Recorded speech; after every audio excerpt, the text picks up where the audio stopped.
Personne ne peut prévoir et prédire les genres de combats auxquels on peut faire face. Je ne pouvais jamais imaginer un combat de telle ampleur. Le pasteur Paul Mukendi. Alors maintenant, entrer dans un autre dossier, le pasteur Paul Mukendi. Oui, parce qu'il a porté sa cause en appel, donc il veut être remis en liberté jusqu'à la fin des procédures. Alors tout au long de l'avant-midi, il y a son avocate qui a plaidé pendant près d'une heure pour tenter de convaincre. Mon client est victime d'un déni de justice, a besoin aussi que la Cour d'appel entende sur la question, des questions de droit importantes. Il y a des combats qui ne demandent que l'intervention divine. Humainement, tu ne peux plus rien parce que tu ne contrôles plus rien. Lorsque vous regardez même la stratégie avec laquelle les médias, vous avez des médias, des grandes chaînes qui sont contre un homme, et vous voyez la stratégie avec laquelle ils sont en train de frapper, ils sont en train de faire les choses, c'est pour déstabiliser, détruire l'homme, briser son image, l'humilier. Mais cependant, à chaque fois qu'ils font leur sortie, le Seigneur les transforme. À chaque fois qu'ils font leur sortie, parce que je ne contrôle plus rien. Ça veut dire que chaque personne, qui soit un membre de l'église ou pas membre de l'église, il écoute les informations comme tout le monde, dans sa maison, dans sa chambre, je ne sais pas n'importe où on vend un monsieur comme étant un monstre, comme étant un gourou, comme étant ceci, comme étant cela. Mais cependant, il y a beaucoup de personnes qui sont entrées à l'église en cette période ou qui disent, on a vu dans les médias tout ce qu'on disait, on a commencé à vous suivre. C'est en ce moment-là qu'on a compris que vous étiez un serviteur de Dieu et que vous étiez un homme bon. Et là, on est venu aussi dans ce ministère. Et sans parler de tous ceux-là qui s'accrochent aujourd'hui au ministère Paul Mukendi de partout dans le monde. Donc, on ne se prépare pas à ces genres de combats, mais on sait qu'on est dans la bataille. Mais cependant, ça nous surprend, mais c'est là qu'on a besoin de Dieu comme appui. On a besoin de Dieu. Je ne suis pas un super-homme, mais tout simplement, j'ai un Dieu merveilleux. Il y a des attaques que nous devons toujours endurer dans la vie afin de vivre la promesse. Parce que la Bible dit, tu as lutté avec Dieu et avec les hommes. Il y a toujours un combat avec les humains. Même si ça fait mal, il y a des attaques auxquelles on ne répond pas, mais on se tourne vers Dieu, on se prosterne devant le trône de la grâce et on dit au Seigneur, Seigneur, est-ce que tu entends ce qu'ils disent? Me poser une question pour savoir que mes détracteurs se posent la question de savoir si pourquoi je suis encore debout, je suis encore là, c'est par la grâce de Dieu. La Bible déclare, je puis tout par celui qui me fortifie. Il y a des choses qui ne s'expliquent pas, mais cependant qui prouvent l'existence et la puissance de Dieu. Ça montre réellement qu'il y a un Dieu réel, un Dieu puissant, un Dieu capable et qui est au-dessus de toutes choses. Et l'appel, quand un homme de Dieu a un appel, ce n'est pas un jeu. Parce qu'il y a un moment donné de la vie où il y a des défis, il y a des montagnes qui se lèvent. Et celui qui t'a appelé doit maintenant prendre ta défense et doit te soutenir. David disait, tu es mon rocher, mon appui et ma forteresse. Et je suis en train de le vivre. Et je pense que lorsqu'on regarde les choses, on voit tout ce qui se passe. C'est un homme qu'on veut détruire. C'est un homme qu'on veut enterrer. C'est une voix qu'on veut faire taire. Mais par la puissance de Dieu, je suis encore là, debout encore. Et mon ministère est encore plus fort que jamais, plus influent que jamais. D'ailleurs, en passant, j'ai même reçu le prix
apôtres, c'est comme ça qu'ils appellent, en tout cas, des fidèles, représentants, des j'imagine. fidèles, c'est ça, des fidèles de l'Église. Ils pensent qu'ils me ridiculisent. Ils pensent parce que leur but, c'est de vouloir m'humilier. Leur but, c'est me couvrir d'opprobre. Mais cependant, ça fait un effet contraire. Non. Et ils réclament le mariage. Donnez-nous le mariage.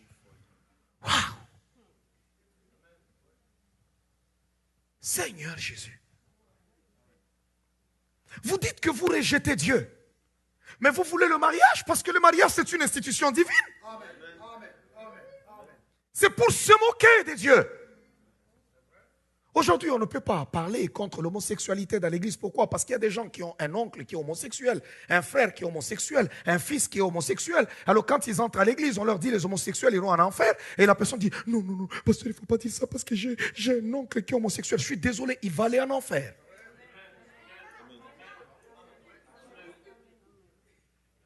Qu'il soit ton grand-père, qu'il soit ton fils, qu'il soit ton père, qu'il soit ta mère, les homosexuels vont en enfer. C'est des pratiques occultes, c'est de la perversion. L'homosexualité n'est pas seulement un péché, c'est plus qu'un péché, c'est une abomination.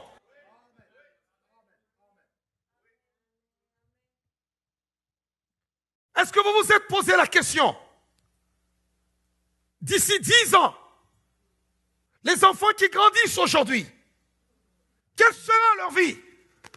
Parce qu'on l'a introduit dans toutes les émissions, dans tous les films. C'est en tant que chrétien, vous n'êtes pas ferme. Ce sont vos enfants qui reviendront à la maison avec ces bêtises. Vous imposez cela. Que Dieu garde nos enfants contre ces fléaux des ténèbres.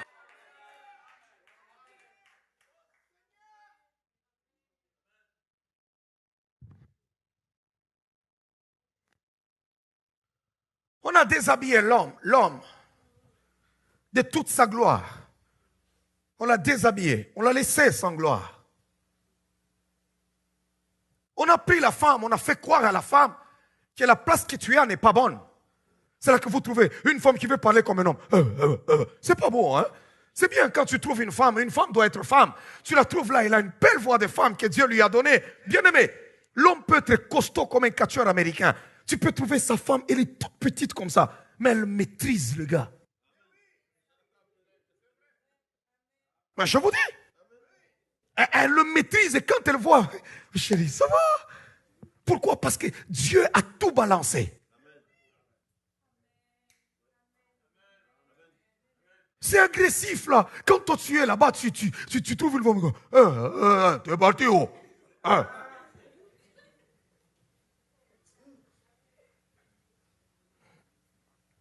J'ai toujours dit une chose. Quelle que soit la dureté de l'homme, lorsqu'il rencontre une vraie femme, elle le maîtrise. Amen. Elle le maîtrise.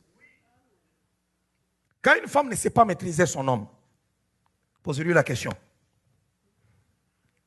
Vous allez vous rendre compte que c'est un âne sauvage.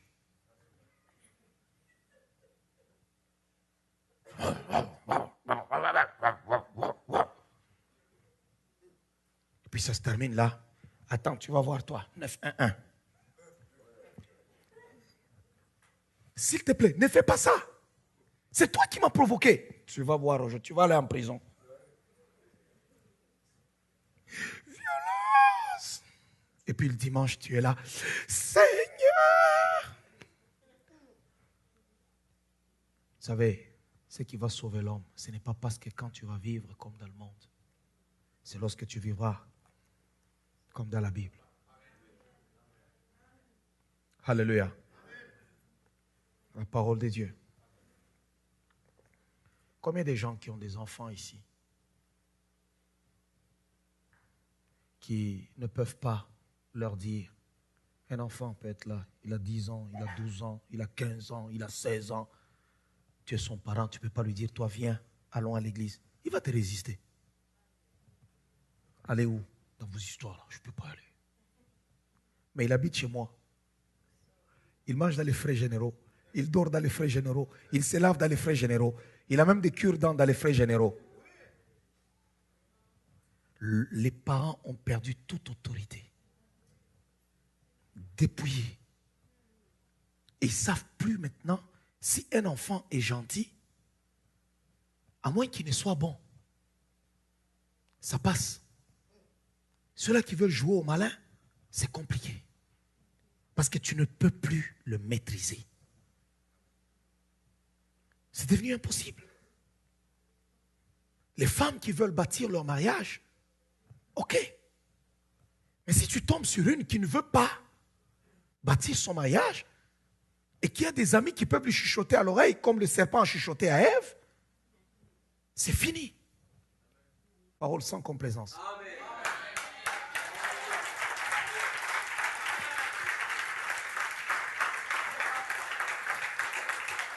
C'est sans complaisance. 2 Timothée, chapitre 3. 2 Timothée. Wow, l'heure est allée trop vite. Je ne suis même pas encore entré dans mon message. J'étais juste à l'introduction.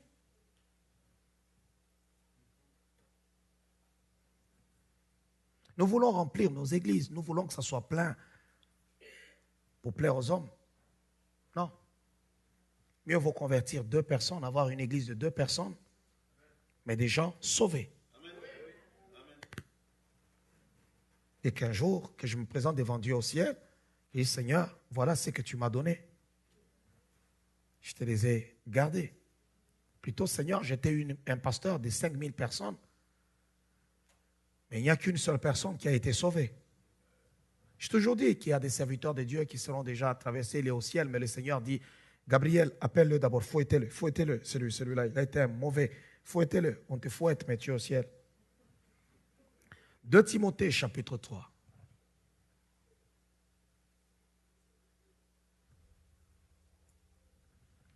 Lorsqu'on dit à une personne, en ces lieux, tu vas rencontrer le président Obama, ou bien tu vas aller rencontrer le premier ministre Trudeau, ou je ne sais pas, Philippe Couillard, vous allez trouver la personne pourra s'habiller très bien, avec pudeur, pour aller rencontrer le premier ministre.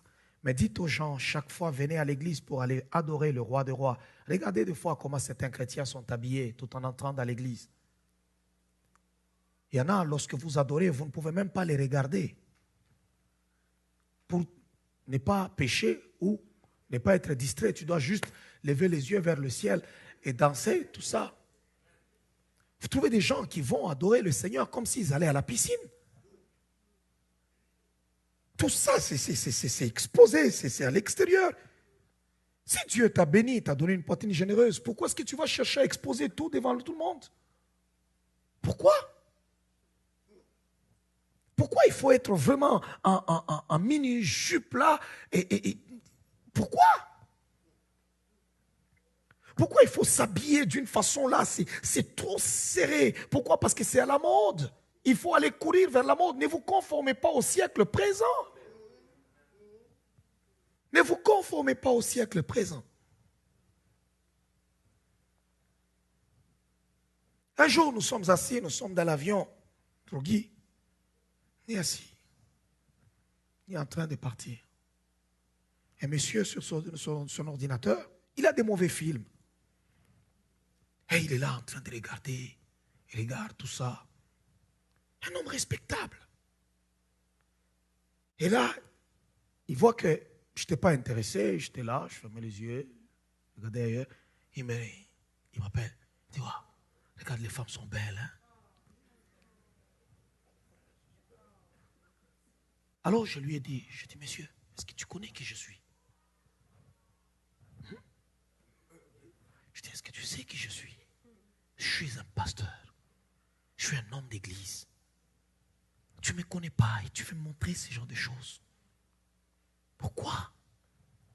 Ah, il dit, tu te sens qu'il est possédé, il respire les démons, il respire le diable, tu le regardes, même sa respiration est accélérée. Tu sens vraiment qu'il respire avec plusieurs démons, des légions de démons sont déjà entrés en lui. Est-ce que vous trouvez des gens qui vous respirent d'une façon là? De Dieu dans notre génération où il y a tellement le péché a atteint son paroxysme, où nous avons le mal à gauche et à droite, où nous avons aujourd'hui, bien aimé, ça se passe devant nos yeux, où nous voyons par exemple Joe Biden qui est le président des États-Unis et qui va aller mettre comme son ministre à la santé un transsexuel. Ça se passe sous nos yeux. Il n'y a aucun prédicateur dans notre génération qui pourra demeurer en paix face à cet esprit-là.